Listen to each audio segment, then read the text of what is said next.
कल मैंने आपको बताया S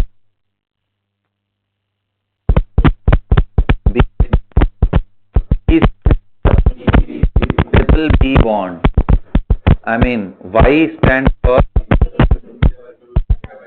double B and last में X stands for terminal BH2 group कितने, ऐसे हमने किया था, देखा था B6 का स्ट्राइक नंबर 2002 आ रहा था। यहां तक ध्यान है सबको? अच्छा, फिर मैंने उनके सिमेट्रिकल एंड अनसिमेट्रिकल ब्रेकडाउन के बारे में कल कुछ कहानी सुनाई थी। क्या होता है भाई symmetrical and unsymmetrical breakdown? Symmetrical and unsymmetrical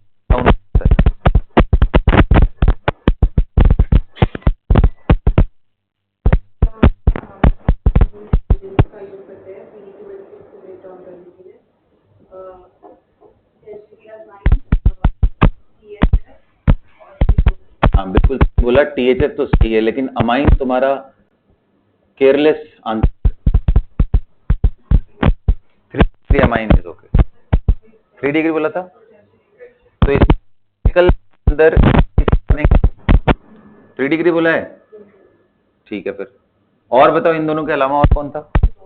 जो भी था, क्या बनेगा प्रोडक्ट बताओ?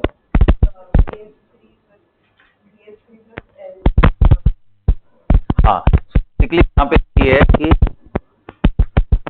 यहाँ पैक करेगा और ये पार्ट यहाँ से ब्रेक हो जाएगा। अब ये एक्सिस में है, दोनों के साथ कंप्लीट करने के लिए, क्योंकि इनका नेचर क्या है,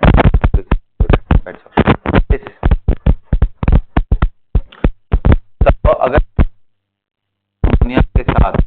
अमोनिया के साथ NH3 के साथ इसको हीट करते हैं, पहला प्रोडक्ट क्या बनेगा? पहले नॉर्मली अगर मैं मिक्स करता हूं तो क्या बनेगा? BNH3 होल ट्वाइस ना बेटा, H,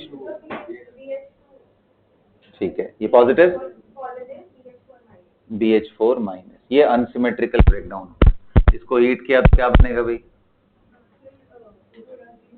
फॉर्मूला बताओ।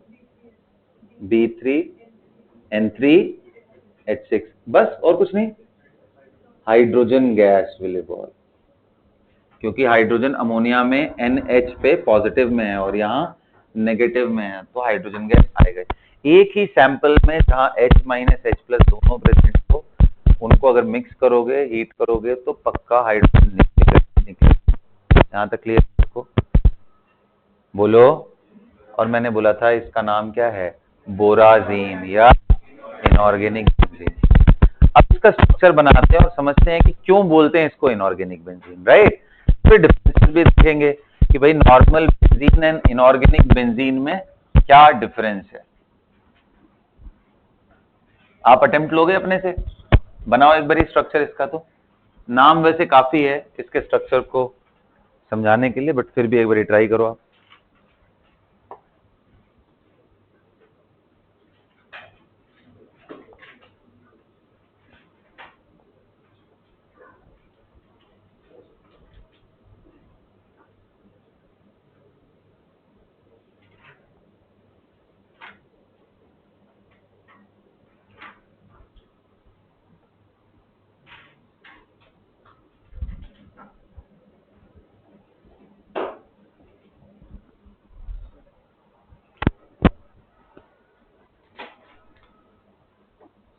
बना लिया?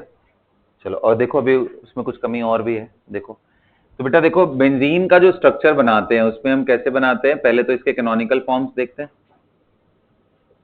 दूसरा कैनोनिकल फॉर्म क्या होगा?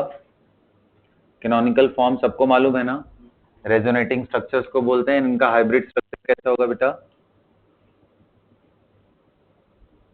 ये हाइब्रिड, राइट? इनऑर्गेनिक बेंजीन की जब बात करोगे तो बोरॉन नाइट्रोजन अल्टरनेट डालो।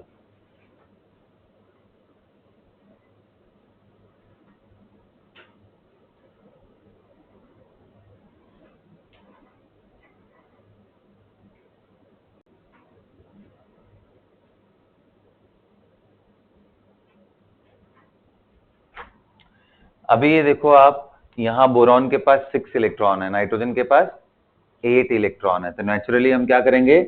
डेटिव बॉन्ड बनाएंगे, बोलो। और उस डेटिव बॉन्ड को ऐसे बना रहा हूं, तो इसको इधर कर दो, इसको इधर कर दो। ये बनाना या फिर ऐसे लिखना एक ही बात है बेटा।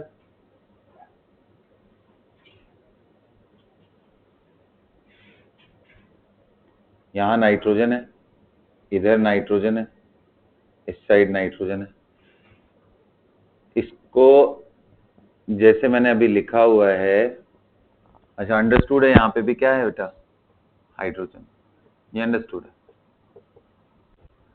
आप देखो, ये देने वाले पे प्लस एंड लेने वाले पे plus and minus, plus and, एक ही बात है ना दोनों। आप देखो क्या बेंजीन की तरह एरोमेटिक है ये, बोलो। This is aromatic. ये भी एरोमेटिक है, ये भी एरोमेटिक। इसके भी दो कैनोनिकल स्ट्रक्चर्स हैं, इसके भी दो कैनोनिकल स्ट्रक्चर्स बनेंगे।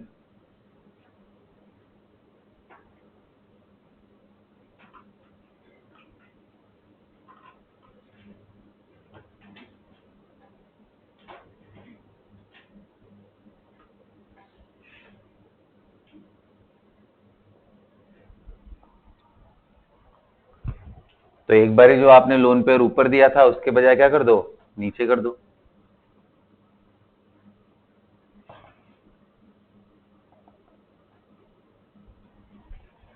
और फिर आप उसी तरीके से हाइब्रिड स्ट्रक्चर बनाना।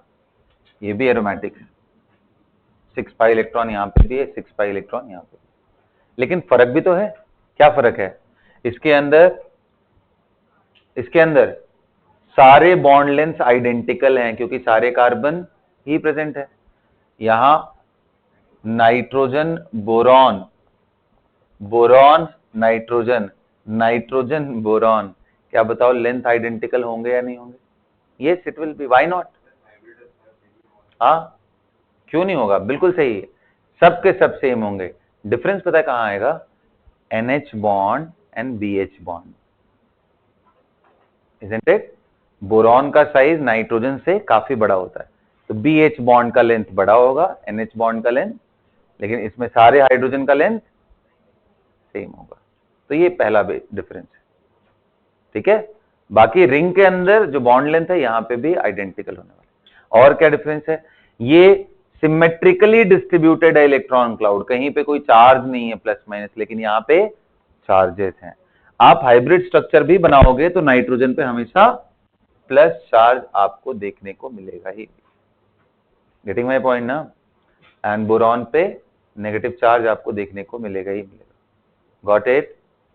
ये तो हो गया पहला डिफरेंस।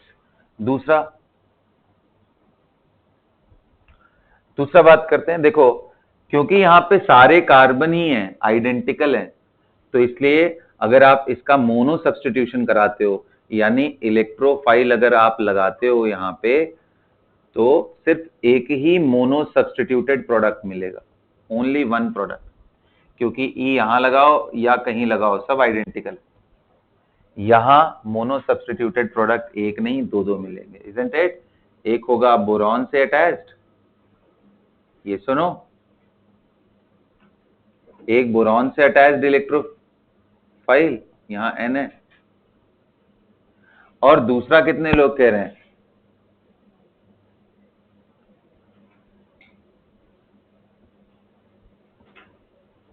दूसरा कितने लोग कह रहे हैं? N से भी अटैच हो सकता है। ये सुनो, बोलो। अरे भाई सॉरी, माय बैड, मोनो की बात हो रही थी। तो एक B से और एक N से अटैच, क्योंकि दो अलग अलग इसमें एंड्स हैं, इसलिए दो मोनो, क्या बोलेंगे, मोनो सब्स्टिट्यूटेड प्रोडक्ट इसके दो मिलने वाले हैं। लिखो ये बात,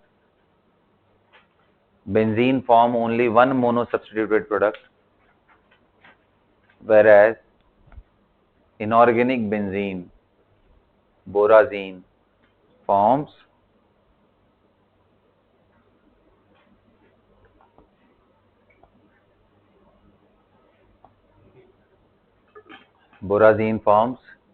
two mono substituted product, two different mono substituted product.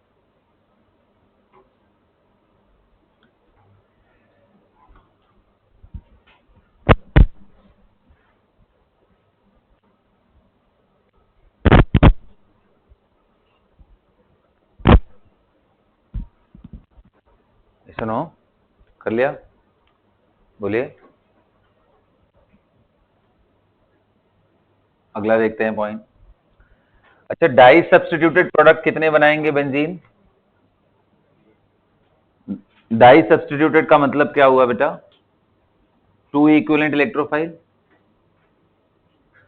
तो इसके डाई सब्स्टिट्यूटेड प्रोडक्ट कितने बनेंगे? ई ऑर्थो, फिर ई मेटा, एंड फिर कौन सा बनेगा? ई पैरा। कितने बन जाएंगे? 3 मोन डाई सब्स्टिट्यूटेड प्रोडक्ट। इसमें देखो जरा डाई कितना बन रहा है, एक बारी बना के तो देख प्रभु, बोलना नहीं है, इसका डबल ही होगा ये जरूरी है क्या? तो एक बारी बनाओ तो सही, देखो 6 बन रहा है कि तुम्हें आइडेंटिकल मिल रहा है। बनाओ बनाओ बनाओ, पेन चलाओ।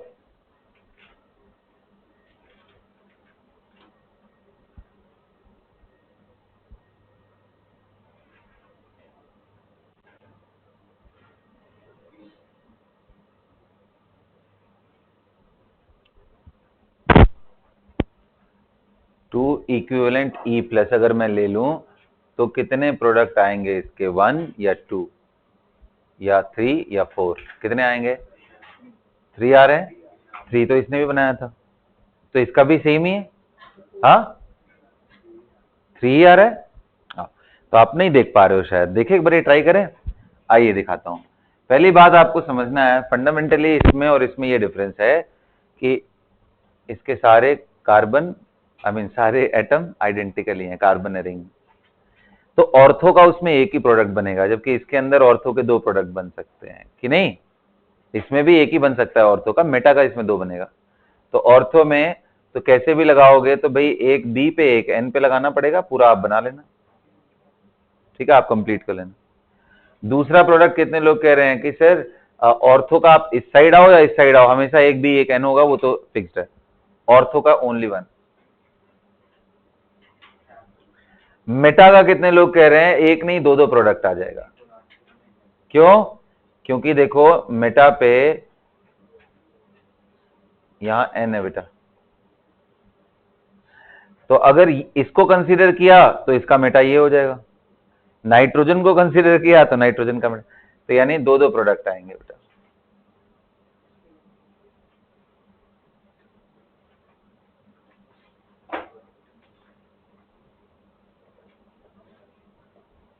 Got it? तो यहां मेटा के 2 प्रोडक्ट आएंगे और पैरा वाला फिर से एक आएगा, क्योंकि पैरा जब भी करोगे तो बोरॉन, ये पकड़ोगे तो बोरॉन मिलेगा, ये पकड़ोगे तो ये मिलेगा, मतलब एक बी एक एन। तो आंसर कितना आ गया फिर? ओनली 4। तो पैरा का 1 मिलेगा, कर लोगे ना?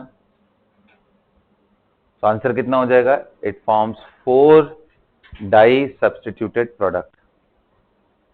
सबसे बड़ा डिफरेंस क्या है इन दोनों में कि इसमें बॉन्ड की पोलैरिटी है, जिसके वजह से ये एडिशन रिएक्शन भी शो करेगा। ऑफ कोर्स एरोमेटिसिटी की बात करोगे तो बेंजीन की एरोमेटिक कैरेक्टर इससे बेटर है,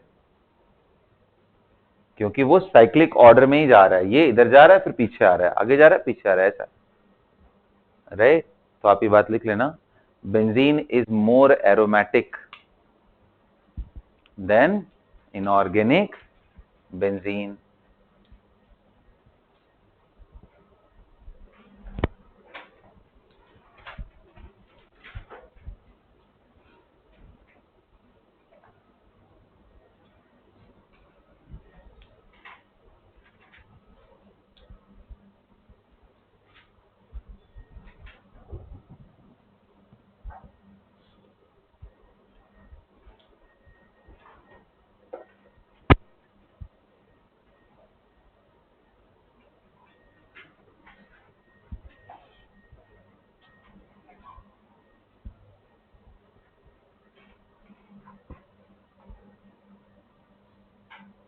कर लिया?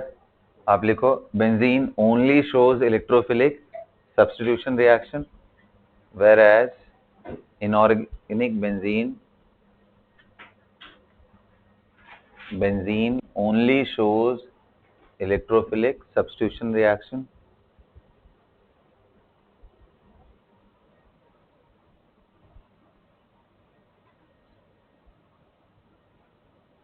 and do not allow addition of HCl, but inorganic benzene also shows inorganic benzene also shows addition reaction with HCl, HBr इन सब के साथ एडिशन रिएक्शन, मतलब पाई बॉन्ड इसका ब्रेक हो जाएगा।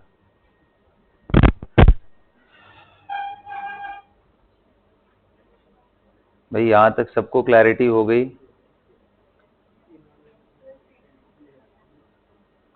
Inorganic benzene also shows what?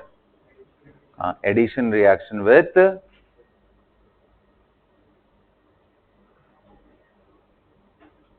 किसके साथ बताओ? हाँ जी, गॉट इट? यहां तक क्लियर है? ओके, अब एक काम करते हैं ना, थोड़ा सा इनका कंपैरिजन करते हैं ऑर्गेनिक के मॉलिक्यूल। अच्छा एक चीज देख रहे हो आप क्या? Total electron in benzene and in inorganic benzene, just count, are they same और नॉट? सो बेंजीन के अंदर भी अगर टोटल इलेक्ट्रॉन काउंट करोगे तो कार्बन कार्बन कार्बन कार्बन, फिर हाइड्रोजन हाइड्रोजन, इधर हाइड्रोजन वाले कॉमन हो गए, एंड बोरॉन कार्बन दोनों को, सॉरी बोरॉन एंड नाइट्रोजन दोनों को ऐड करोगे तो that will be equal to 2 carbon electron के टर्म्स, इसलिए आइसो इलेक्ट्रॉनिक भी है ये। Benzene and inorganic benzene are isoelectronic as well, got it? चलो अब इसी से मिलता जुलता एक और कंपाउंड दिखाता हूं कि कार्बन के कंपाउंड को अगर बोरॉन कार्बन को इक्विमोलर कॉम्पोजिशन में ले लिया गया तो वो उसको मिमिक करते हैं, क्योंकि इलेक्ट्रॉन वाइज सेम हो जाएंगे। तो जैसे एक स्ट्रक्चर बनता है ग्रेफाइट का, ग्रेफाइट मालूम है सबको? ग्रेफाइट क्या होता है भाई? तो ग्रेफाइट का आपको मालूम है हेक्सागोनल लेयर होता है, मालूम है? नहीं है तो कोई बात नहीं, अभी याद कर जाओ। ग्रेफाइट का जो लेयर होता है बेटा वो हेक्सागन जैसा होता है, एक दूसरे में ज्वाइंट। बनाते जाओ, बड़ा इंटरेस्टिंग सा डायग्राम है, टाइम लगेगा बनाने में।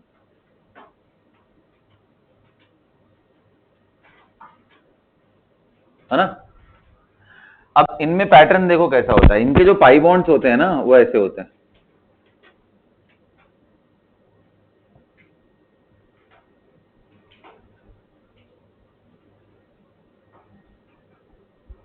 कुछ समझ आ रहा है क्या कर रहा हूं मैं? एक रिंग में 2 पाई बॉन्ड, वो भी पैरेलल पैरेलल डालना और चलते जाओ ऐसे। ये है किसका स्ट्रक्चर बेटा? ग्रेफाइट का। इसको आप बोल सकते हो CX सॉलिड, भाई X is the number of carbon.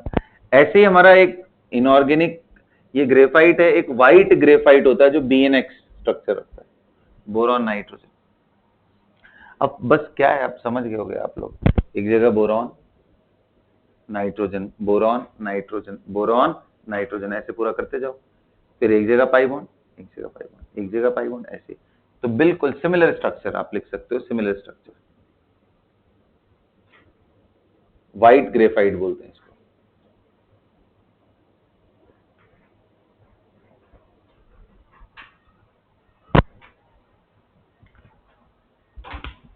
बनाइए।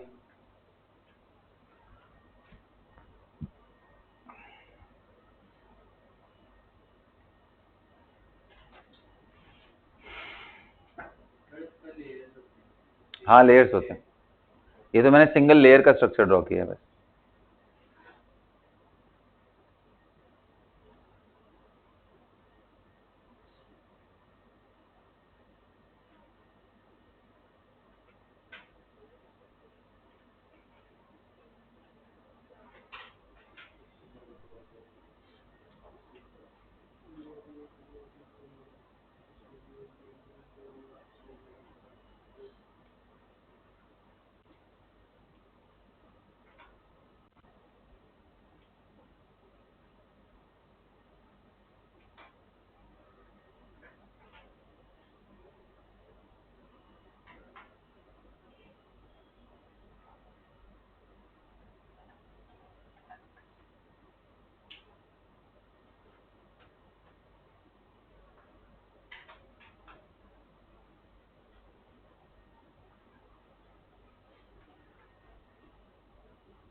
लिख लिया बेटा, नोट करके सभी ने?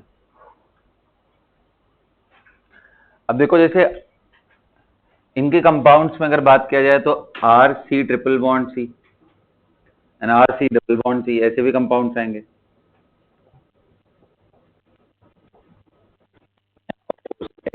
NH होगा, यहाँ पे बना करके देखो ऐसे एनोलॉजी बन जाएगा इसमें भी। बोलो, एक तरफ क्या करो बोरॉन और एक तरफ क्या करो नाइट्रोजन रख दो, नाइट्रोजन से इसकी तरफ क्या कर दो डेटिव बॉन्ड, यहाँ पे हाइड्रोजन रखो और इधर आर ग्रुप रख दो, यहाँ हाइड्रोजन रखो इधर आर ग्रुप कर लो, इट्स अप टू यू, बन गया ना इक्विवेलेंट स्ट्रक्चर। तो बड़ा इंटरेस्टिंग है, अगर आप अल्टरनेट बोरॉन कार्बन को रखते हो, सॉरी बोरॉन एंड नाइट्रोजन को रखते हो, तो ये काफी हद तक मिमिक करते हैं ऑर्गेनिक स्ट्रक्चर्स जो कि कार्बन के द्वारा फॉर्म्ड है, आर सी डबल बॉन्ड। तो ऐसे ही आप ट्रिपल बॉन्ड का भी बना लेना अगर कभी पूछा तो, ठीक है, हो जाएगा। बोलिए, तो बेटा इसी के साथ इनके जो जितने जनरल प्रॉपर्टीज थे रिलेटेड टू बोरॉन फैमिली वो सब खत्म होते हैं। अब आता है स्पेसिफिक कंपाउंड्स, राइट। चलिए हेडिंग डालिए, इंपॉर्टेंट कंपाउंड्स ऑफ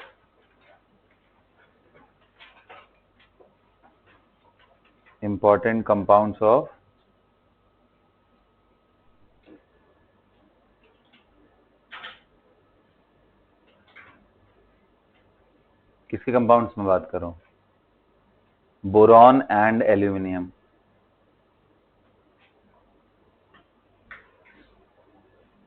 ओके, तो उसमें लिख लो, मैं जिनके जिनके बारे में पढ़ना है उनको पहले लिख लेते हैं। सबसे पहला लिखो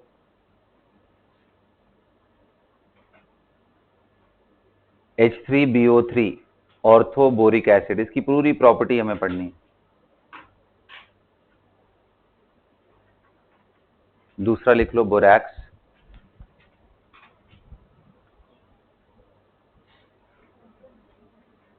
है ना। तीसरा लिख लो halides of aluminium, halides of aluminium, right. अब अगेन बेटा देखो इसमें बोरॉन को बनाते कैसे, एल्यूमिनियम को बनाते कैसे, इन पे थोड़ा आप स्टडी करना। कुछ इंपॉर्टेंट रिएक्शंस है जिससे एल्यूमिनियम हम बनाते हैं, मेटलर्जिकल प्रोसेस है जिससे एल्यूमिनियम बनाते हैं, तो काफी वो इंटरेस्टिंग सा है ना, कहानी उसमें बहुत ज्यादा है, बट उसको आप पढ़ना। मैं अभी आपको इनके रिएक्शंस एंड प्रॉपर्टीज करा देता हूँ। चलो, तो किसके बारे में करने जा रहे हैं हम लोग, H3BO3। चलिए, तो सबसे पहली property about H3BO3, tell me,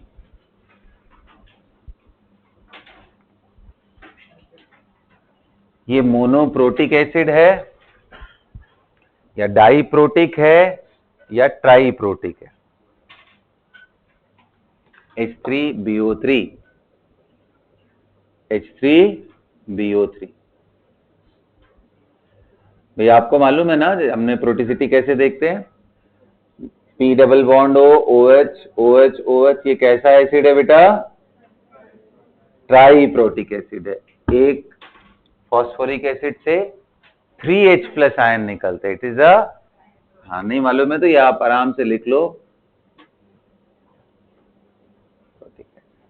H2SO4 कैसा एसिड होता है बेटा, बोलो, डाइप्रोटिक। चलिए जी, अगर ये मैं कर लूं तो ये कौन सा एसिड है, डाइप्रोटिक ट्राइप्रोटिक?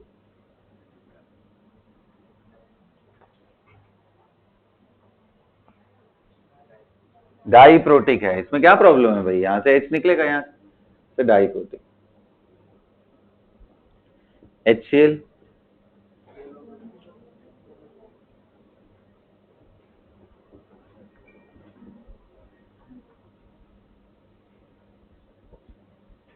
H3PO2,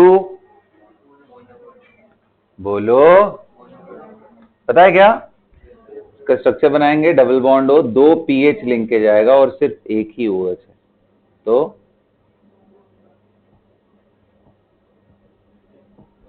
देखो प्रोटिक एसिड का मतलब क्या है कि जब आप इसको पानी में डालते हो तो यहां से प्रोटॉन खुद फर्निश करता है, Cl माइनस एक्वस एंड ये H प्लस एक्वस, जो कि एक्चुअल में वाटर के अंदर H3O प्लस के फॉर्म में एग्जिस्ट करता है ना। अरे बोलो यार, ऐसे ही लिखोगे ना, ये सुनो। तो अब बताओ H3BO3 आपके हिसाब से कौन सा प्रोटिसिटी रखता है? हाँ, मोनोप्रोटिक, डाइप्रोटिक, ट्राइप्रोटिक?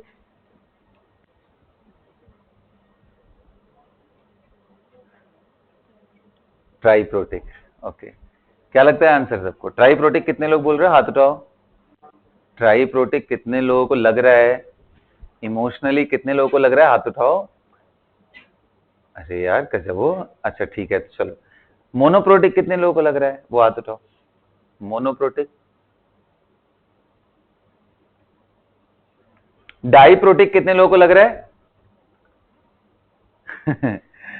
अब कितने लोगों को समझ नहीं पड़ रहा है क्या करना है, वो हाथ उठाओ तो। ठीक है, the right answer is B, OH, OH, OH thrice is not a triprotic acid. In fact, it is not a protic acid. ये क्या करता है, ये वाटर के अंदर डालोगे H2O के अंदर, तो ये वाटर का लोन पेयर खुद ही एक्सेप्ट करता है बोरॉन।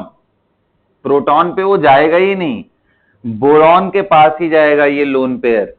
ये बड़ा उल्टा कहानी है।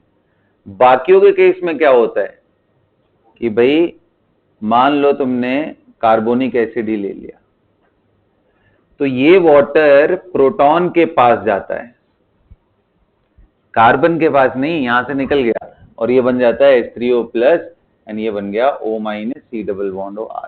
ये हो गया प्रोटिक एसिड। या भाई साहब ये लोन पेयर लेके इनके पास पहुंचते हैं, क्यों? क्योंकि ये लुईस एसिड है। अच्छा, ऐसा होने के वजह से इसका प्रोटॉन अब H2O प्लस हो जाएगा। क्या होने वाला है ये? H2O plus. ये सब लिखोगे क्या साइड में? नहीं लिखना है? अच्छी बात है, क्या बात, बहुत रिच हो यार तुम लोग कंटेंट वाइज। मुझे एग्जाम्पल कम देने चाहिए, ये टाइम वेस्ट कर रहा हूं तुम लोग का। चलो यहां से आते हैं, इसके बाद क्या बनेगा? HO, BOH, OH, OHH positive, यही बन रहा है, एंड बोरॉन पे नेगेटिव।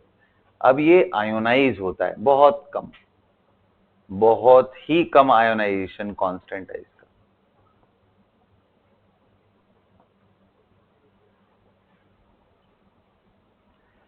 तो ये अपना H प्लस आयन नहीं देता है, वाटर का OH खींच लेता है, बचता क्या है फिर? H प्लस आयन तो वो निकल।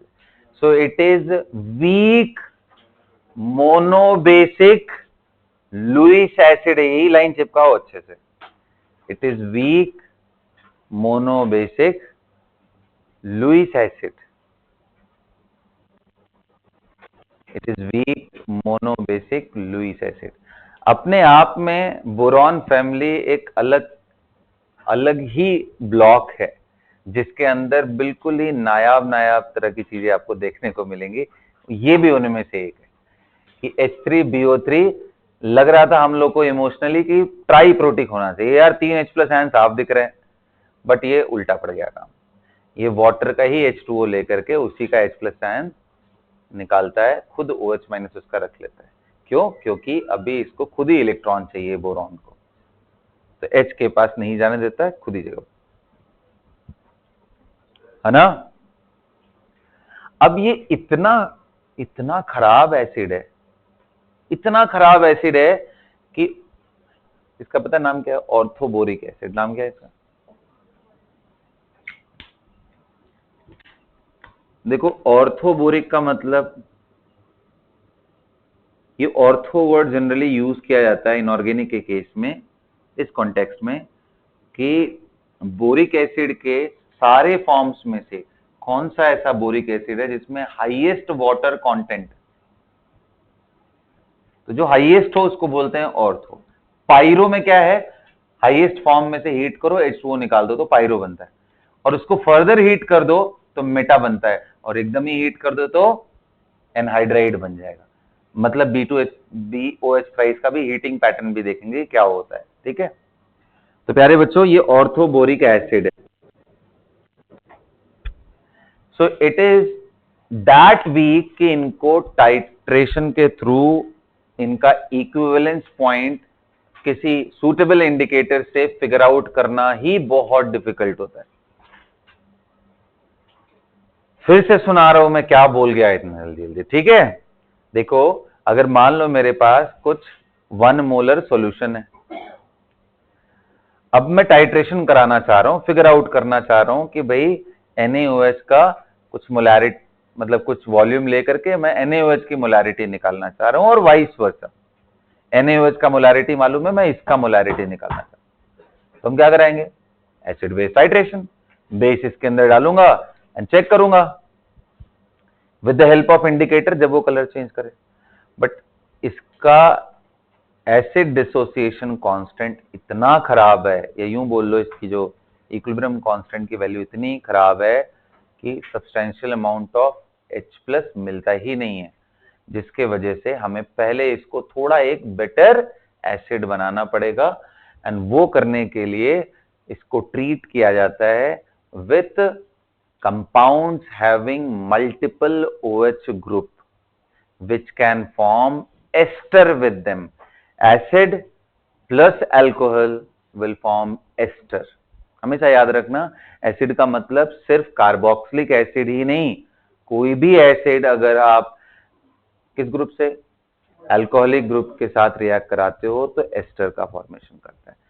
तो अगर आपको चाहिए कि ये H+ आयन बढ़े तो उसका तरीका है इसको गायब करो। इसको गायब करने के लिए क्या ऐड किया जाता है, when you'll add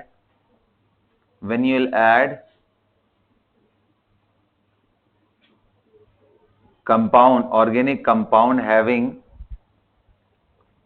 multiple OH group, या सिस पॉलीऑल बोलते हैं, सिन पॉलीऑल बोला जाता है। तो देखो मैं सबसे छोटा सा सिन पॉलीऑल लेता हूं OH, और यहां R ग्रुप रख देता हूं। मतलब अगर यहां डबल बॉन्ड लगा रहे हो तो इंश्योर करो दोनों OH एक ही तरफ हो। आपको मालूम है यार, यहाँ डबल बॉन्ड लगा ही नहीं पाएंगे, डबल बॉन्ड लगाएंगे इनॉल बन जाएगा, इनॉल कम स्टेबल होता है। बट फिर भी ऐसे मान लो कि अगर ऐसा कोई ज्योमेट्रिकल कंस्ट्रेंट आ भी रहा है, मान लो रिंग भी आ गया, तो रिंग आ गया तो रिंग में भी तो आ सकता है ना भाई, ये भी तो मैं डाल सकता हूँ OH। अब इस OH में डिफरेंस आ सकते हैं कि एक नीचे एक ऊपर हो तो प्रॉब्लम होगा, ऐसे कंपाउंड नहीं रिएक्ट करेंगे, दोनों सेम साइड में होना चाहिए। तो इसलिए बोला मैंने कैसा, सिस पॉलीऑल, उसके साथ मिनिमम 2 चाहिए, उसके ऊपर रखते हो आपकी मर्जी, कोई प्रॉब्लम नहीं है। इधर भी मैं वही रख दूंगा, तो क्या करेगा भाई ये इसके साथ एस्टरिफिकेशन। एस्टर कैसे बनाते हैं, एस्टर बनाने के लिए एसिड का OH और अल्कोहल का H निकालते हैं। कभी बचपन में पढ़ा है आपने, ये इनको वाटर निकालेंगे, यहां से एसिड का OH और इसका H, तो इससे क्या बन जाएगा, ये पूरी तरीके से कन्वर्ट हो जाता है, सिंगल साइड एरो लिखा है, क्या बन जाएगा ये, कॉम्प्लेक्स।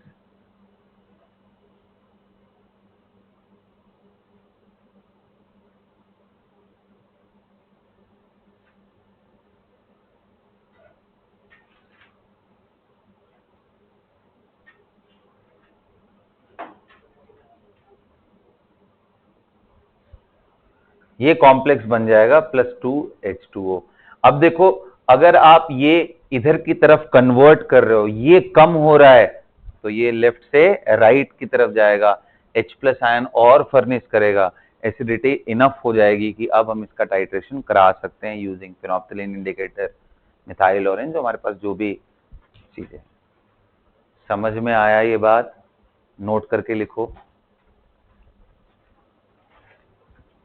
देखो H3BO3 is very poor in terms of its acidic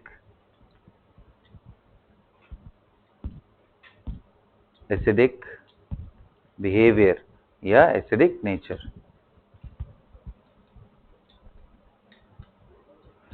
to detect H3BO3 titrimetrically, titration होता है ना, वहीं से वर्ड है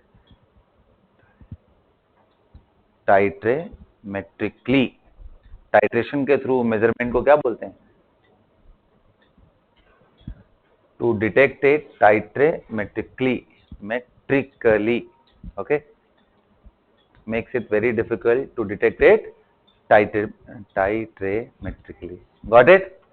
Okay, है ना, got it ना, ओके, तो अब क्या करेंगे, what is the solution of this, हाँ लिखो, to detect it we have to use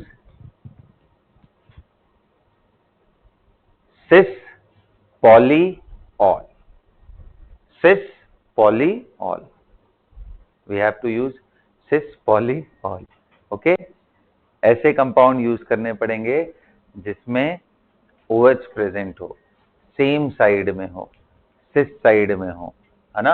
अब ये वो आप दोनों रिएक्शन इकट्ठे कंबाइन करके दिखा लो एंड ये कॉम्प्लेक्स बना लेना, दिस इज अ कॉम्प्लेक्स। इसलिए देखो यहाँ पे एरो मैंने कैसा दिखाया है, सिंगल साइड, मतलब ये रिएक्शन अच्छी तरीके से प्रोसीड करता है इधर की तरफ। तो H प्लस का अमाउंट हमारे पास सब्सटेंशियल आता है, तो pH में वेरिएशन होगा जब एंड पॉइंट आएगा, तो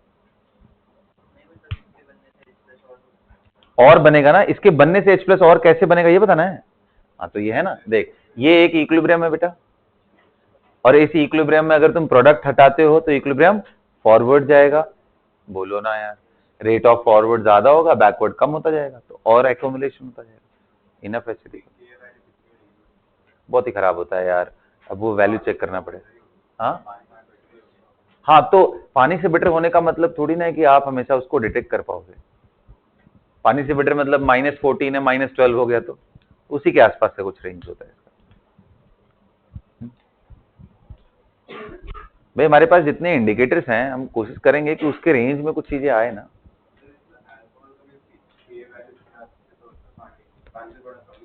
अल्कोहल का कम नहीं, बल्कि हाँ कम का मतलब वो खराब ही है, वो तो एसिड ही नहीं होता, ये तो फिर भी एसिड है ना पानी के अंदर, वो एसिड ही नहीं होता, alcohol is not an acid.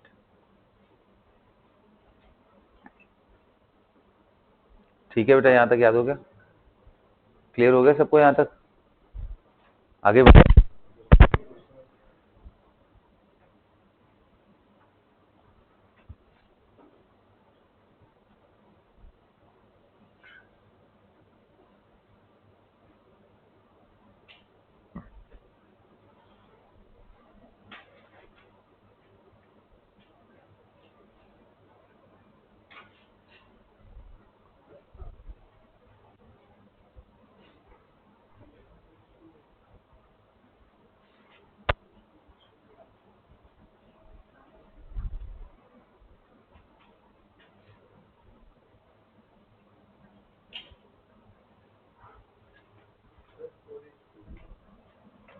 क्या 4, हाँ 4:2 होगा, सॉरी माय बैड, ऊपर नीचे 4 बनेगा, बिल्कुल सही।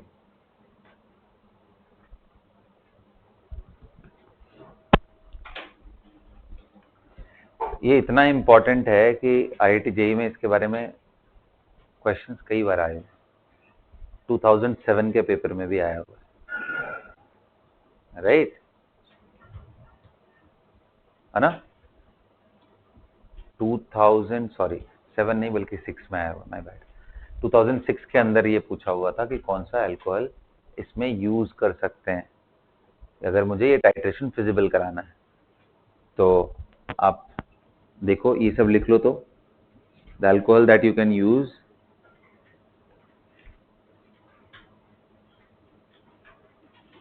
This will work, this won't, लिख लो तो आपको समझ में आएगा ये सिस का मतलब क्या है यहाँ पे ना, दिस वी कांट। अच्छा चलो एक इंटरेस्ट देता हूँ, देखते हैं आपका दिमाग कितना एक्टिव है। Guys tell me, can we use this, testing your brain, can we use this? हाँ हाँ, ये बिल्कुल सही। सिग्मा के अबाउट तो रोटेशन होता ही है सर, तो यहाँ सिस ट्रांस का कोई मतलब ही नहीं है, ये तो घूम करके आएगा। यहाँ रिंग के अबाउट रोटेशन पॉसिबल नहीं है, इसलिए यहाँ सिस होना चाहिए, ये तो घूम जाएगा, तो ये इट विल वर्क। पढ़ो थोड़ा सा, दिमाग चलाओ, ये सब बातें एकदम डिजॉल्व रहना चाहिए। सिग्मा के अबाउट रोटेशन पॉसिबल है, सो इट विल अपने आप को रीओरिएंट कर सकता है, तो यहाँ से होगा।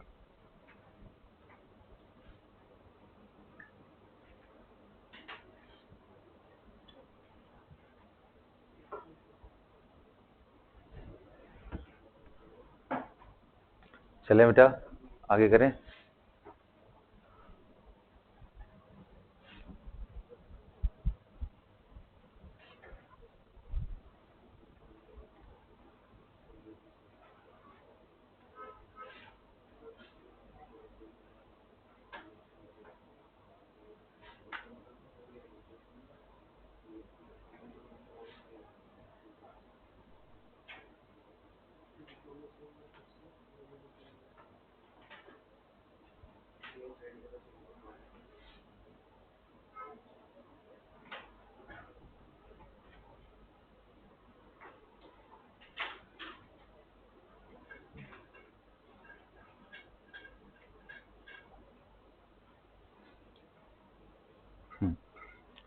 चलिए जी अगला लिखिए, heating effect on orthoboric acid.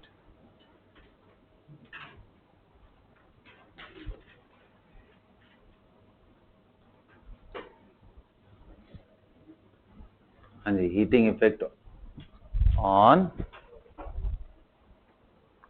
Orthoboric acid.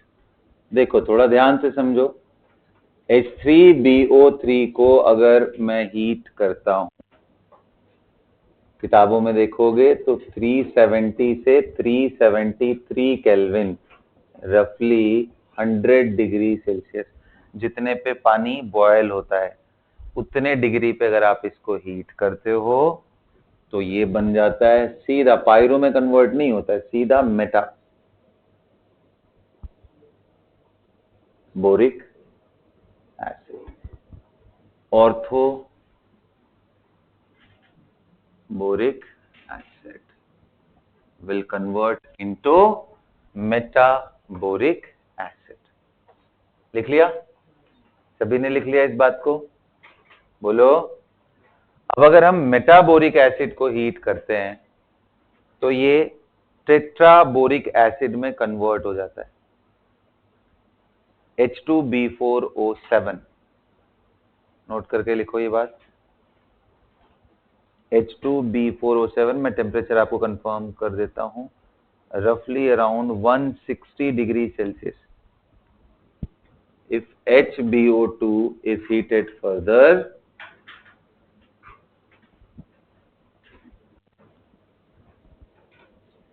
H2B4O7, कुछ B4O7 से याद आ रहा है कुछ? हाँ बिल्कुल बिल्कुल बिल्कुल बिल्कुल, बहुत सही।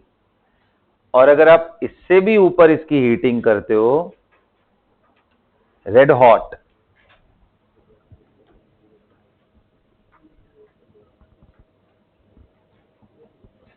तो ये पूरा H2O निकल करके ये B2O3, जिसको क्या बोला जाता है? Boric anhydride.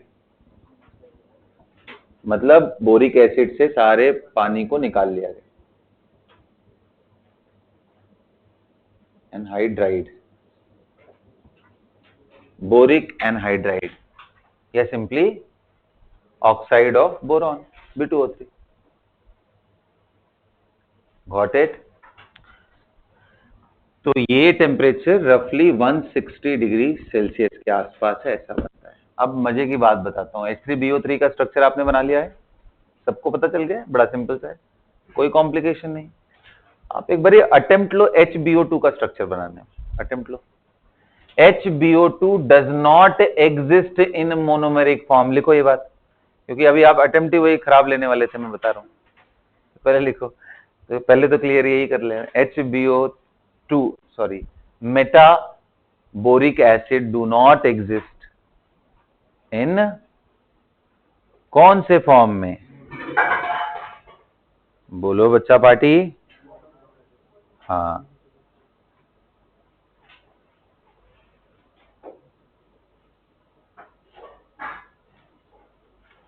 अब बनाइए, दिमाग लगाइए, क्या होगा स्ट्रक्चर? मैंने बोल तो दिया, बनाओ।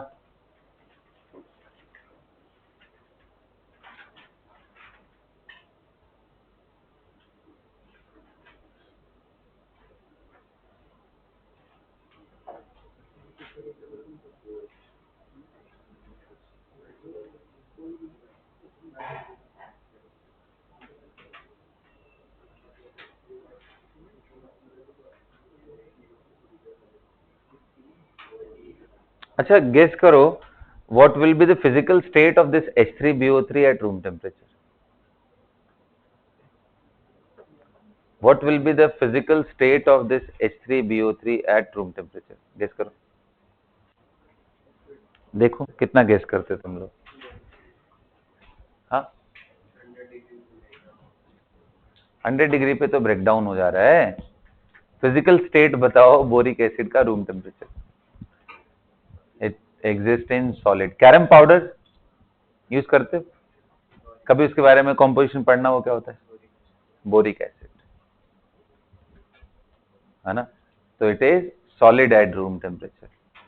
अब ये क्यों हो सकता है? Because of the excessive hydrogen bond, that could be the reason. क्योंकि भाई मॉलिक्यूल इतना बड़ा तो नहीं है कि सॉलिड फेज में आ जाए।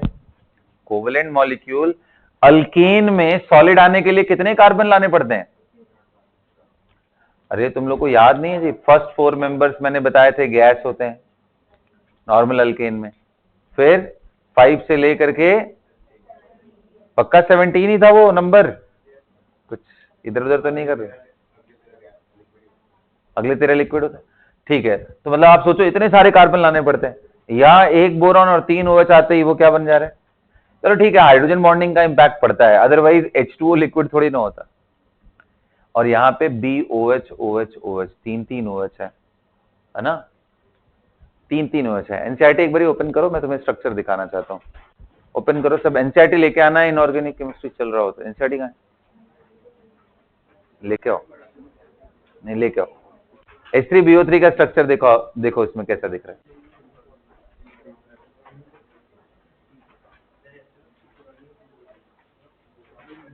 बनाओ, बना लिया है?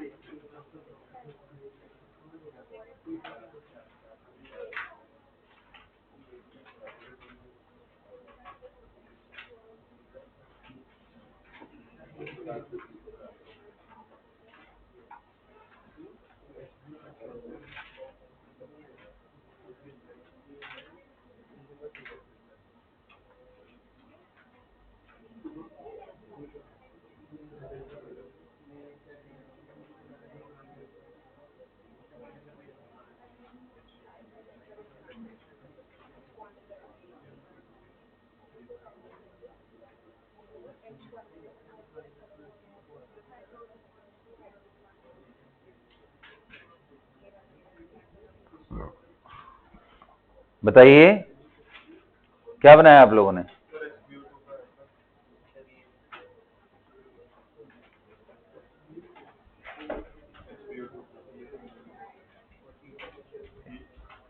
सही है, वो पॉलीमरिक वाला है।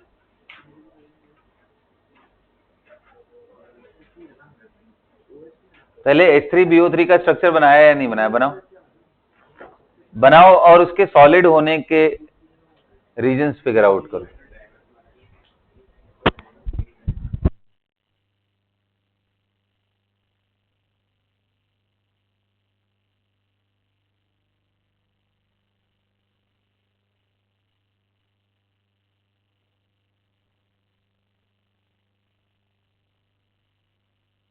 देख लिया? उसमें स्ट्रक्चर मिला?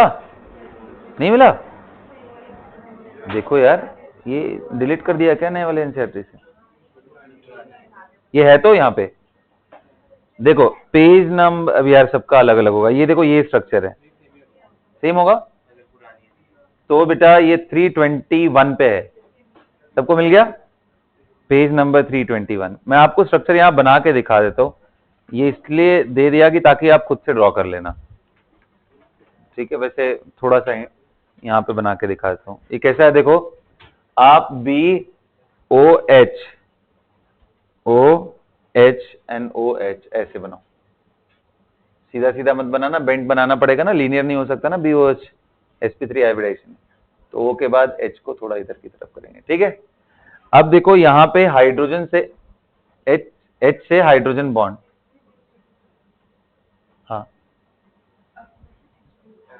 नहीं H नहीं, HbO2 का वहां स्ट्रक्चर मिलेगा ही नहीं, वो तो मैं ही बताऊंगा सिर्फ। H3BO3 बता रहा था कि क्यों सॉलिड होता है। आप ये देखो, यहां से हाइड्रोजन बॉन्डिंग, इधर से हाइड्रोजन बॉन्डिंग, इस साइड से हाइड्रोजन बॉन्डिंग, हाइड्रोजन की साइड, तो कितनी सारी पॉसिबिलिटीज हैं। लेयर के फॉर्म में एग्जिस्ट करता है, इसलिए स्लिपरी होता है ना, इसलिए कैरम पाउडर में उसका यूज कर सकते हैं। जैसे ग्रेफाइट स्लिपरी होता है, लेयर स्ट्रक्चर होता है, वैसे ये भी। ओके, तो समझ गए। तो ये है H3BO3 पूरा स्ट्रक्चर बना के देख लोगे क्या एनसीईआरटी से? कर लोगे खुद से? कर लेना यार तुम लोग। उसमें काउंट करो, देखो एक बारी कितने मेंबर हैं, 1 2 3 4 3 2 5 2 7 1 8 मेंबर्ड। ऐसे अगर हाइड्रोजन बॉन्डिंग को इंक्लूड किया जाए तो 8 मेंबर्ड रिंग आपको दिखेंगे उसके अंदर। Got it? तो ये किसका स्ट्रक्चर बताया मैंने? हाँ, अब आते हैं कि सर ये बताओ ये क्या चीज है ना, HbO2। बेटा इसके ना मल्टीपल पॉसिबल स्ट्रक्चर्स हैं, मल्टीपल पॉसिबल स्ट्रक्चर।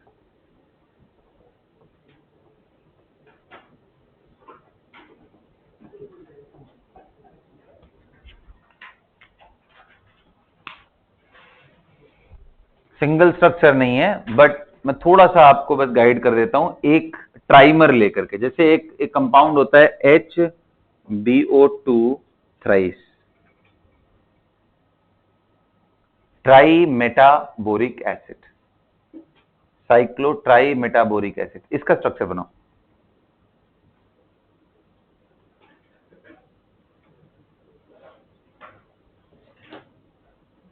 अगर ये ट्राइमर जैसा हो जाए तो बनाओ, ये बन जाएगा तुम लोग। तो कैसे करेंगे? ट्राइमर बनाना बड़ा आसान होता है, तीनों बोरॉन को बिल्कुल बेंजीन जैसा करने की कोशिश करो, BO।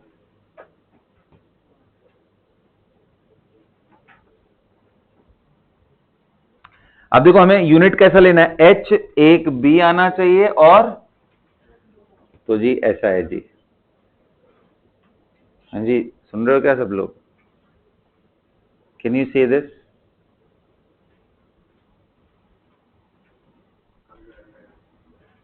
HbO2 इसी का ट्राइमर है। This is the structure of trimer. ये मैंने आपको हिंट दिया ताकि आप समझो कि ये कैसा स्ट्रक्चर हो सकता है। इसी को पॉलीमेरिक बनाना हो तो कैसे बनाएंगे?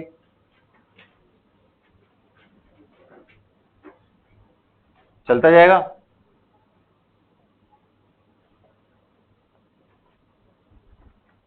दिख रहा है? HbO2, that's how it goes. इसलिए मैंने बोला मोनोमेरिक फॉर्म में एग्जिस्ट नहीं करेगा, इसलिए मोनोमेरिक बोल देता। तुम लोग पता क्या करते?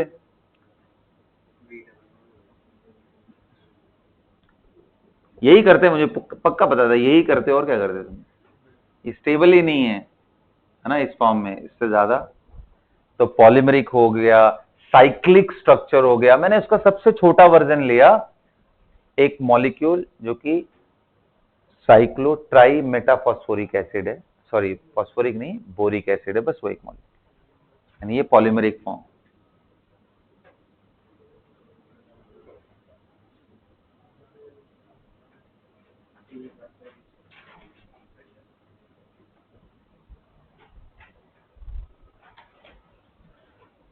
सभी को क्लियर हो गया यहां तक? हाँ बोलिए, कौन से कंपाउंड के बारे में मैंने डिस्कस किया? हाँ जी, बढ़िया से इसको अच्छे से नोट कर लेना सारे स्ट्रक्चर।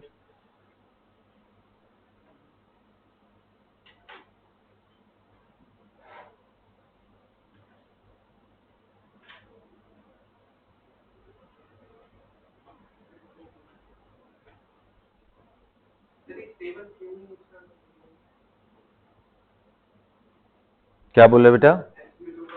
देखो, possibility of back bonding reduce हो जाएगा अगर डबल बॉन्ड बना लिया तो। अगर ऐसे है तो तुम खुद दिमाग लगाओ, यहां से लोन पेयर मिल सकता है, यहां से मिल सकता है, यहां से मिल सकता है बैक बॉन्डिंग से। एक बार डबल बॉन्ड हो गया तो फिर डिफिकल्टी आ जाएगी, है ना? तो इसलिए मोनोमेरिक फॉर्म से ज्यादा उसका स्टेबल कौन सा फॉर्म है? Polymeric form.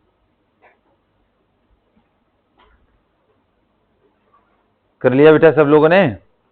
चलिए अब अगला लिखिए, बोरैक्स। हो गया, इतना ही प्रॉपर्टी पढ़ना था इसका, बोरिक एसिड का।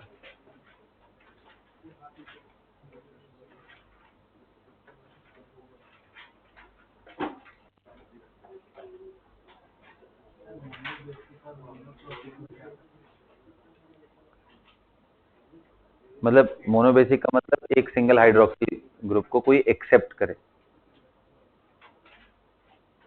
वो मोनोबेसिक किया जाए बेटा। लिख लो बोरैक्स। बताइए बोरैक्स का फॉर्मूला क्या था?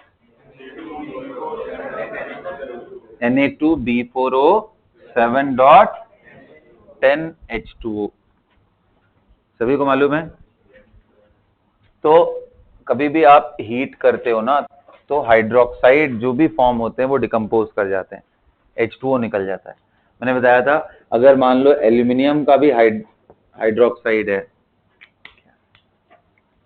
मान लो आपके पास AlOH थ्राइस भी है, इसको भी गर्म करोगे स्ट्रांगली तो आपका ये ऑक्साइड Al2O3 बन जाएगा, वाटर वोलेटाइल कंपोनेंट के फॉर्म में बाहर। कभी भी जब भी हीटिंग करते हैं ना, तो वोलेटाइल कंपोनेंट जो भी निकल सकते हैं वो निकल जाता है। जैसे देखो, कार्बोनेट को हीट करते तो क्या निकलता है? CO2, है ना? अब चलो अलग बात है कि कुछ मेटल ऐसे हैं जिनके कार्बोनेट स्टेबल होते हैं, उनको हीट करोगे जब तक मोल्टेन टेम्परेचर पे ना आ जाओ वो CO2 नहीं निकालते। जैसे हमने सोडियम, पोटेशियम, रुबीडियम ये वाली कैटेगरी देखी थी, अदरवाइज ऑक्साइड बनाते हैं। ऐसे ही नाइट्रेट को हीट करते हैं तो क्या बनता है? Oxide plus NO2 plus O2 in general. अब इनकी मैं बात नहीं कर रहा हूँ, सोडियम से लेकर के सीजियम तक की, ठीक है? तो ऐसे ही अगर आप Na2B4O7.10H2O, जिसके स्ट्रक्चर में हमने देखा था कई सारे OH ग्रुप थे, तो अगर आप इसको गर्म करते हो तो सबसे पहले सारा वाटर निकलेगा इसका, Na2B4O7 प्लस ये 10H2O बाहर हो जाएगा। बाद में अगर आप रीहीट करते हो, स्ट्रॉन्ग हीटिंग करते हो, तो ये ग्लासी बीड बनता है।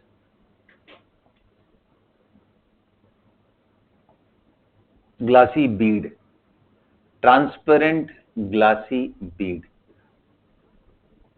Contains this. अगर आप हीट कर दिए, इसको बीड बोलता है, ट्रांसपेरेंट ग्लासी बीड बनता है। अब इसका यूज क्या है बताता हूं अब आपको ना, क्यों ये पढ़ा रहा हूं। इसी पे बेस्ड है जो मैंने कल बोला था, बोरैक्स बीड टेस्ट। अगला हम वही करने वाले हैं।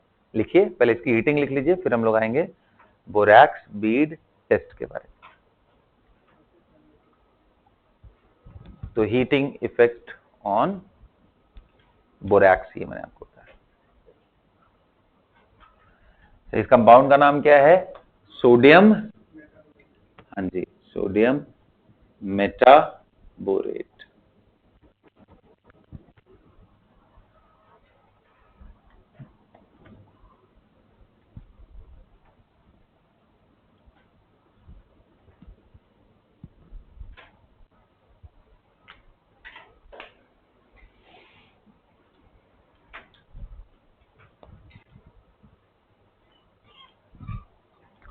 कर लिया बेटा सभी लोगों ने? बोलिए।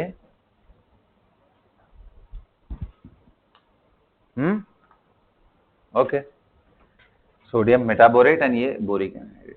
अब क्या हेडिंग डालना है आपको? बोरैक्स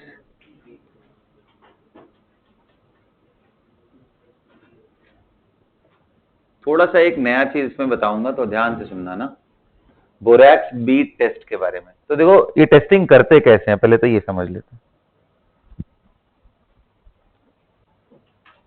ये टेस्ट सबसे पहले तो दिमाग में ये लेके आना है, ऐसे मेटल आयन के लिए होता है जिनके पास डी पार्शियली फिल्ड हो, बाकियों के लिए इसका कोई यूज नहीं है। अभी कभी आपसे आ जाए कि बीबीटी कौन नहीं देगा, बोरैक्स बीट टेस्ट कौन नहीं देगा, मैग्नीशियम 2+, ऑफ कोर्स नॉट, क्योंकि इसमें डी का इलेक्ट्रॉन ही नहीं है। जिंक 2+, ऑफ कोर्स नॉट, क्योंकि D10 कॉन्फ़िगरेशन है। ये कौन सा टेस्ट देता है, कौन देते हैं भाई, D1 से D9। तो करते क्या है, वैसे मान लो आपके पास यहाँ पे सॉल्ट का सैंपल है, तो प्लैटिनम वायर लेकर के पेन का ऐसे निब सामने रख करके उसको पूरा मोड़ देते हैं, ऐसा बना लेते हैं,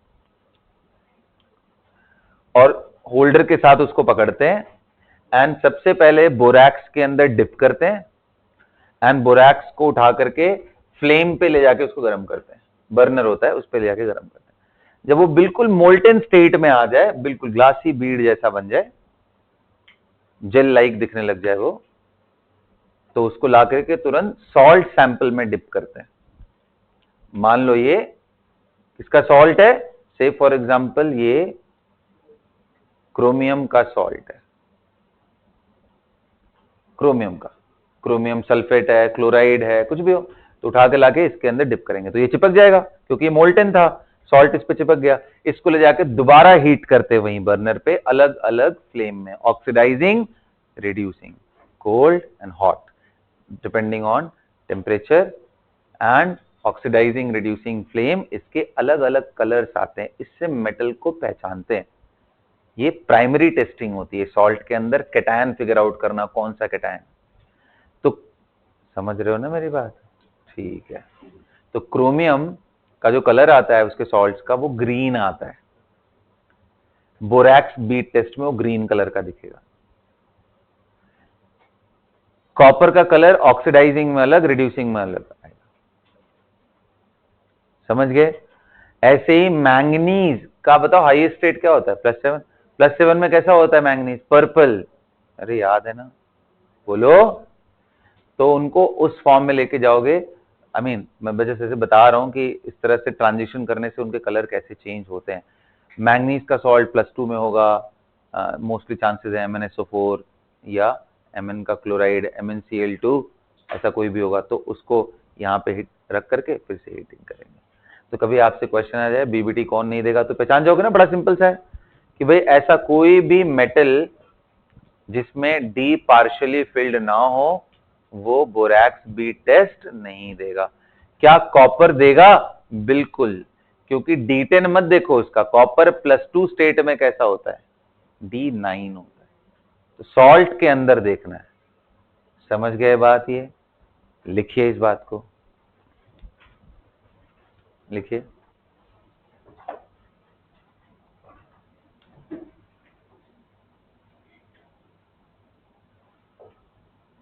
लिखो,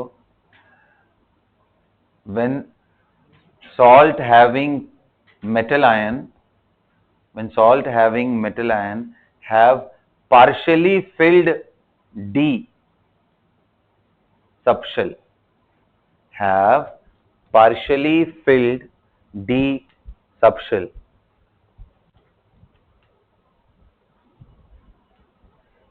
कॉमा लगाओ, is heated with glassy bead, ये जो बना था ना बीड, इसके साथ रीहीट करना है, is heated with glassy bead, it gives different color in oxidizing and reducing flame।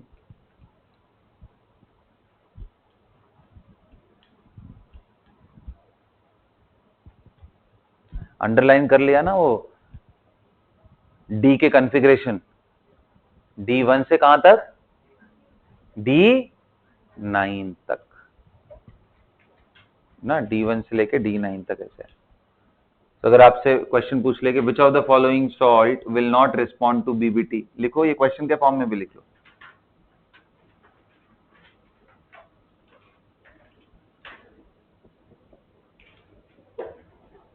Which of the following salts will not respond to borax bead test, BBT?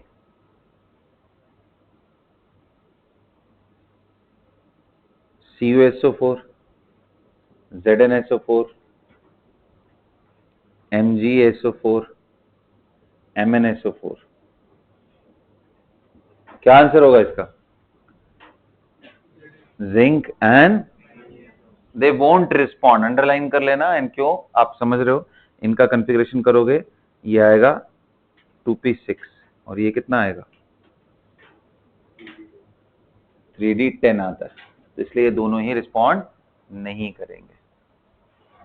मतलब कि ट्रांजिशन मेटल है तो करता है। अच्छा जी, ट्रांजिशन मेटल में से इन metal को बाहर निकाल देते हैं, जिंक को, कैडमियम को, मर्क्यूरी को, इनको बाहर निकाल के रखते हैं, क्योंकि ये कभी भी ऐसा कोई कंपाउंड नहीं बनाता जिसमें डी पार्शियली फिल्ड हो। तो पार्शियली फिल्ड अगर डी है तो ही उसको ट्रांजिशन मेटल का पार्ट माना जाता है। ओके, तो this test is exclusively for transition metal and metal ions. Got it? हाँ, तो क्या पढ़ा दिया बेटा मैंने आपको? Borax bead test. बोरैक्स का स्ट्रक्चर सबको मालूम है। अब अगला एक क्वेश्चन लिखिए, मैं देखता हूं आप क्या करोगे। What will be the nature of aqueous solution of borax?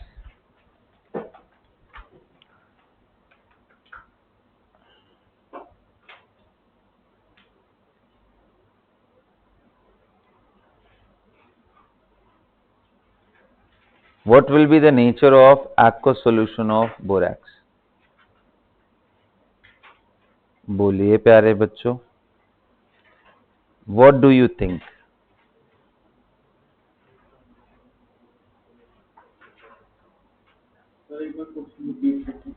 What will be the nature of aqueous solution of borax? अगर बोरैक्स को पानी में डिसॉल्व किया जाए तो इसका नेचर क्या होगा, बताइए आप लोग। आप ऐसा क्यों सोचते हैं उसको भी बताइएगा।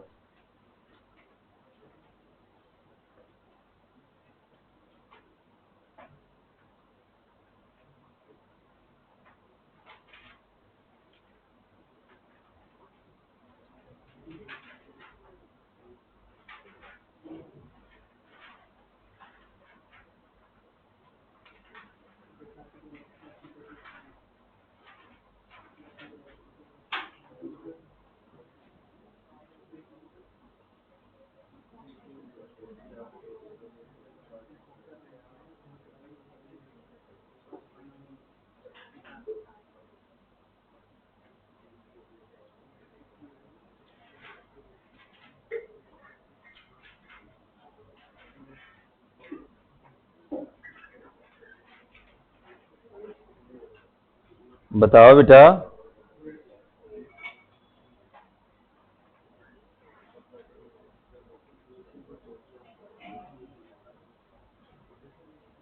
क्या लग रहा है आपको?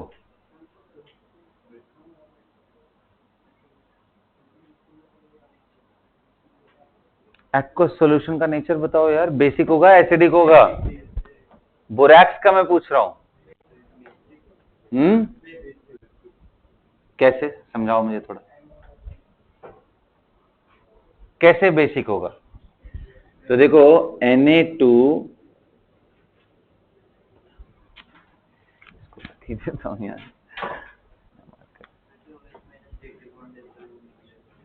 Na2B4O7.10H2, इसमें अगर पानी डालो तो क्या होगा? तो आप देखो, मैंने आपको एक बात समझाई थी, अगर वीक एसिड का conjugate base hydrolyses the water, do you guys remember? तो क्या H3BO3 वीक एसिड है क्या? हाँ जी सर। क्या ये जो बोरैक्स है कहीं ना कहीं इसको रिजेंबल करता है क्या कि OH माइनस डालने पे वो बेसिकली, क्योंकि देखो उसमें BOB कुछ याद आ रहा है? 4 बोरॉन होते हैं ना, 1 2 3, क्या दिख रहा है? हर जगह OH, कुछ पार्ट इसका क्या रखा हुआ है? और कुछ ध्यान आ रहा है? क्या ध्यान आ रहा है बताओ? 1 2 3 4 कि भाई सर ये लुईस एसिड है और यहाँ OH माइनस अटैक करके बेसिकली इसका कॉन्जुगेट बेस ही तो बना है, नहीं? ओके, कोई बात नहीं। देखो अगर मैं बोलूं कि BOH OH OH है, अब इसमें H2O का OH दे दो तो ये क्या बन जाएगा, OH माइनस। तो ये क्या है basically, it is conjugate base. क्या वैसा दो जगह नहीं दिख रहा है जो टेट्रागोनल यूनिट्स होते हैं बोरैक्स में, इसको रिजेंबल नहीं करते हैं, बोलो कर रहे हैं ना। तो ये बिल्कुल वैसे ही बिहेव करता है as if it is conjugate base of boric acid. तो अगर इसको पानी में डालोगे प्यारे बच्चों, तो it is going to give you an equilibrium which contains NaOH and H3BO3। अब वो कितना H3BO3 है वो अपने से बैलेंस कर लेना। और आपको मालूम है ये बहुत ही बेकार एसिड है, तो ये OH आयन बेसिकली दे रहा है। ऐसे लिख करके दिखाओ तो भी चलेगा, अदरवाइज नॉर्मल हाइड्रोलिसिस आपको मालूम है कि एनायन हाइड्रोलिसिस है, इसको A- एज्यूम कर लेते हैं, A-2 बल्कि, क्योंकि Na2B4 था ना, A-2 plus water it will become Ha- plus OH- and later on again this Ha- plus H2O will form H2A। तो मिला जुला करके पानी के अंदर OH- मिलेंगे, इसलिए हम इसको क्या बोल रहे हैं। हाँ ऑफ कोर्स ये कंप्लीटली नहीं होता, इसलिए मैंने इस फॉर्म में दिया है। Na+ ऑफ कोर्स सोडियम का कंपाउंड है, तो Na+ तो पहले ही निकल जाने वाला है, इक्विलिब्रियम में मैंने रखा। Is that clear? ये पूरा ओपन होने के बाद ऐसा बनेगा। इसलिए कभी आपसे ये पूछ ले कि Na2B4O7 अगर मैं एक्वस सॉल्यूशन में एसिडिक डाल दूं, जैसे H2SO4 डाल दूं एक्वस, या फिर HCl डाल दूं एक्वस, तो क्या करोगे? तो यार देखो ये H2SO4 ना इस NaOH से रिएक्ट करके सोडियम सल्फेट बना लेगा, HCl इस NaOH से रिएक्ट करके NaCl, और ये H3BO3 तो है ही बकवास सा एसिड, ये तो इसके साथ वैसे भी नहीं रिएक्ट करने वाला है। All of these are going to give you H3BO3 as the product, boric acid. From borax, if you want to prepare boric acid in good yield, add acidic solution to it. You will get H3. Water डालोगे तो solution will be basic. Write it down. The aqueous solution of borax will be basic in nature due to anion hydrolysis. Due to anion hydrolysis. अब anion hydrolysis कहां से दिमाग में strike किया? क्योंकि H3BO3 weak acid है, तो उसका कॉन्जुगेट बेस क्या होगा? और कॉन्जुगेट बेस ही तो नेगेटिव आयन है, वही हाइड्रोलाइज करेगा। तो आप इस चीज को लिख लो, ऊपर का इक्विलिब्रियम। अगला पॉइंट क्या लिखना है?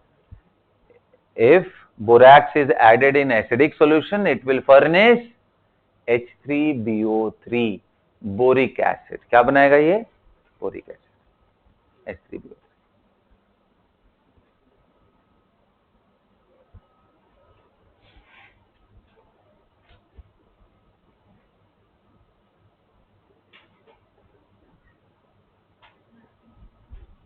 तो दो पॉइंट मैंने समझाए, एक तो इसका एक्वस सॉल्यूशन कैसा होगा, बोलिए कैसा बताया मैंने एक्वस सॉल्यूशन, जल्दी बताओ कैसा बताया? एक्वस सॉल्यूशन इज, हाँ, और अगर उसमें H+ डाल दें तो boric acid will be obtain, क्योंकि वो बेस को न्यूट्रलाइज कर देगा। Got it?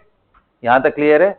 Now coming to the last point of this family and that is about AlCl3। कर लेंगे उसको, लिखो AlCl3 खत्म करते हैं एंड फिर हमारा कहानी खत्म बोरॉन फैमिली का। अगली क्लास से हम लोग क्या पढ़ेंगे? Carbon family. क्या बात है, कार्बन फैमिली वो बड़ा छोटा सा है बिल्कुल, मतलब मेरे ख्याल से 2 लेक्चर खत्म हो जाएगा, हो सकता है एक में ही खत्म हो जाए, इतना छोटा है।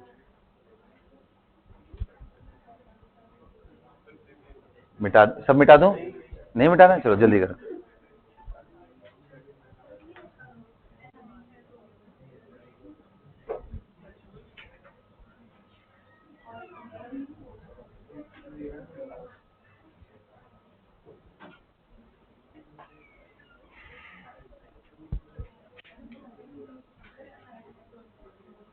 एनायन हाइड्रोलिसिस देखो, अच्छा एक बात बताओ, चलो सिंपल सा केस समझ ले, मुझे लगता है ना वो इतना बड़ा सा साइक्लिक स्ट्रक्चर देख के तुम लोग डर जा रहे हो।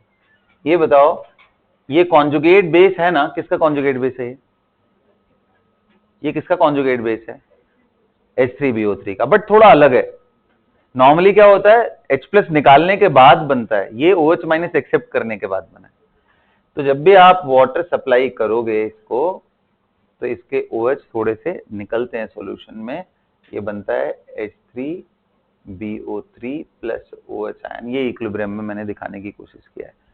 एंड ऑफ कोर्स, है ना,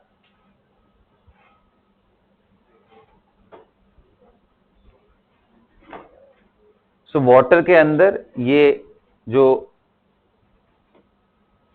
this compound will be slightly basic, और इस हाइड्रोलिसिस को ही क्या बोल रहे हैं हम लोग, एनायन हाइड्रोलिसिस। ये अपने आप निकलेगा बेटा OH- इसमें से, ठीक है।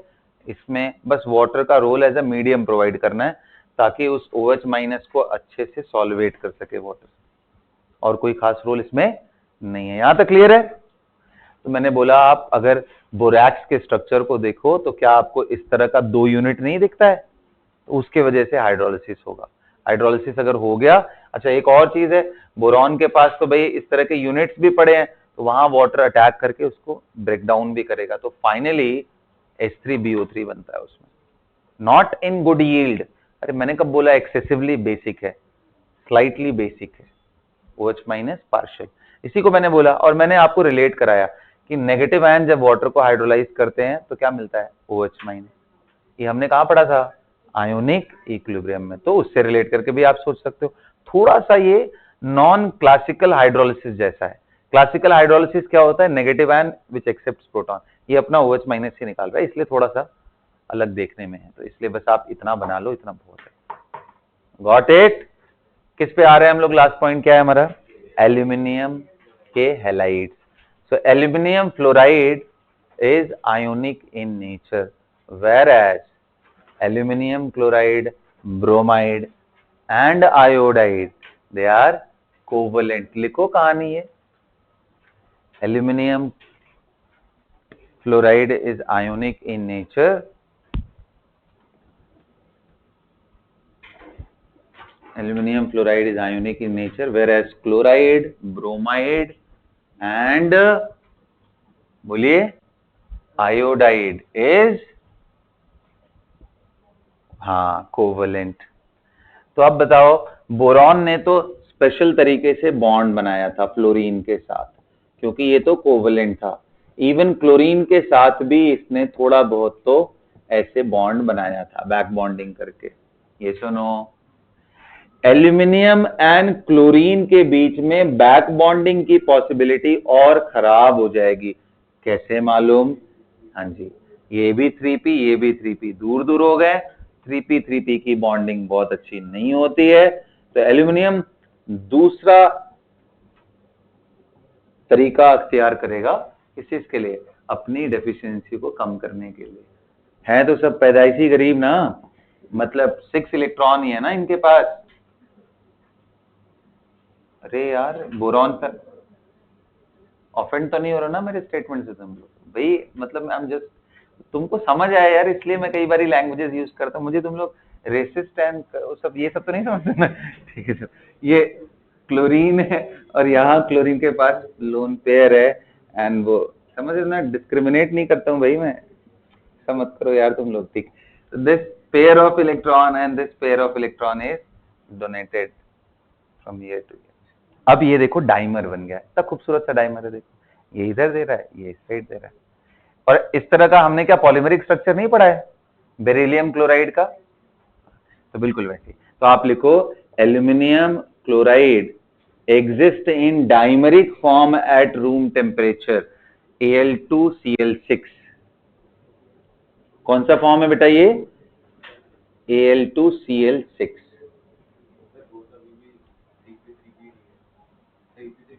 लेकिन ये अब पाई बॉन्डिंग नहीं है, क्या है ये, सिग्मा बॉन्डिंग। फर्क है ना, पाई पहले हो रहा था, अभी सिग्मा। Got it?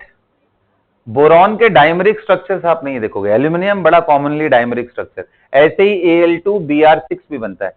सिमिलरली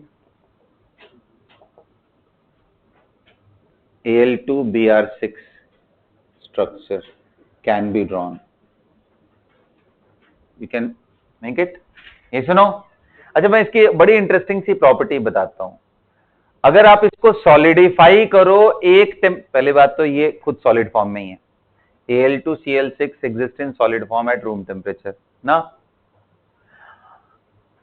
सुन रहे हो मेरी बात तुम लोग? अगर इसको मैं और लोअर टेम्परेचर पे लेके जाऊं ना तो ये ब्रेक डाउन कर जाते हैं, बड़ा अलग सा स्ट्रक्चर बन के निकलता है जिसके अंदर एल्यूमिनियम की कोऑर्डिनेशन नंबर 4 से हट करके 6 हो जाती है, और वो स्ट्रक्चर के अंदर ये आयनिक स्ट्रक्चर को अडॉप्ट करने की कोशिश करता है, मतलब as if aluminium +3 is a negative ion and all around chloride chloride. जैसे NaCl का स्ट्रक्चर होता था ना कि सोडियम का 6N, तो ऐसे ही AlCl3 में एल्यूमिनियम का कोऑर्डिनेशन नंबर 6 हो जाता है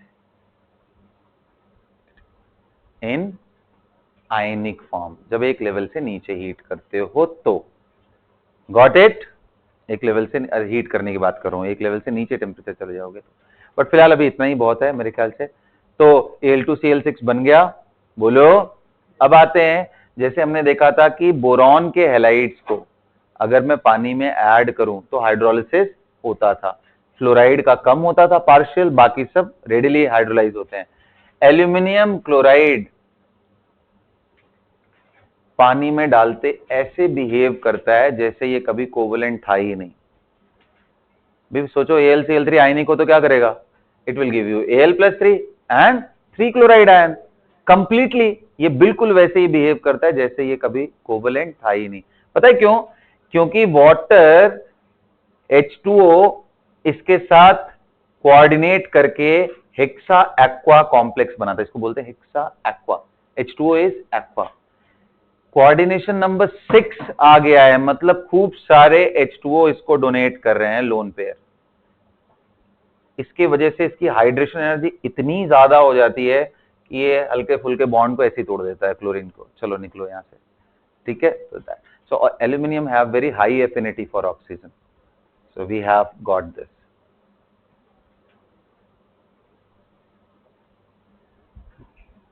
बहुत ये एकदम स्ट्रॉन्ग इलेक्ट्रोलाइट की तरह ही बिहेव करता है। AlCl3 पानी में डालते ही आपको इस तरीके से, ये बात लिख लो, AlCl3 behaves as strong electrolyte when it is added in water. What could be the reason behind it? The high heat of hydration energy. It forms hexa aqua complex. Hexa aqua. Aqua means H2O. Hexa aqua complex. हाँ, bromide N उसके लिए भी है, fluoride के लिए नहीं होता है। पता है सबसे ज्यादा सॉल्युबल फ्लोराइड कौन सा था? बेरिलियम का फ्लोराइड, वो सबसे ज्यादा सॉल्युबल होता है जितने भी फ्लोराइड नोन है। आयोनिक फ्लोराइड की मैं बात कर रहा हूं। तो एल्यूमिनियम फ्लोराइड भी कम सॉल्युबल है, CaF2 वगैरह सब बहुत ही बेकार है।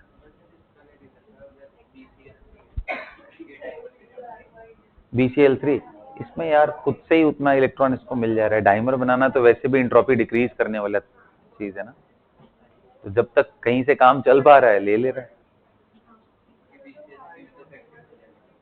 हाँ, एटलीस्ट एक तो 2p है ना। चलो बेटा, इसका नाम hexa, hexa means 6, aqua complex, it's a complex ना, it's not a simple structure, it's complex. Okay, so done. हाँ, चलो बेटा, अब एक बात बताओ, अगर आपसे कभी क्वेश्चन ये पूछ ले कि the nature of aqueous solution of AlCl3, will it be acidic, basic or neutral? The answer is yes, yes, go ahead, come on. हाँ, एसिडिक। कहाँ एसिडिक मिला तुमको? तो ये मिल रहा है, ये मिल रहा है, एसिड कहाँ है इसमें? H+ कहाँ होता है? This hydrolyses H2O and at the end एक वाटर उसमें से निकल के OH and H+ फर्निश करेगा। और वैसे भी मैंने एक थंब रूल आपको सिखाया था, ऐसा कोई भी कैटायन जो वीक बेस से आ रहा हो वो हाइड्रोलिसिस करेगा ही। एल्यूमिनियम हाइड्रोक्साइड तो वीक बेस छोड़ो, वो तो बेस क्या एम्फोट्रिक है, तो वो तो पक्का ही करने वाला है। सो एल्यूमिनियम के सॉल्ट विथ स्ट्रॉन्ग एसिड हमेशा और हमेशा सॉल्यूशन को एसिडिक बनाएंगे। तो मतलब आप ये कह सकते हो this AlH2O whole 6 3+, this is going to give you AlH2O whole 5NOH plus 2 along with H plus ion. So the solution of AlCl3 in water is slightly acidic because of cation hydrolysis. अब ये मैंने complex के अंदर बनाया इसलिए तुम लोग को डर लग रहा है, बाहर बना के दिखाऊं तो बड़ा आसानी से समझ जाओगे। H2O है, बताओ ये प्लस है तो इसको क्या चाहिए माइनस, तो आपके सामने बेसिकली AlOH आएगा एंड H प्लस आयन निकल जाएगा, यही है। तो अब इसमें मैंने यहाँ कॉम्प्लेक्स में 6 वाटर थे, एक वाटर के साथ मैंने इस तरह का बिहेवियर शो किया, तो H प्लस निकल गया, OH इसके साथ, तो यहाँ पे चार्ज एक कम भी हो जाएगा, इसका जो +3 था वो +2। Got it?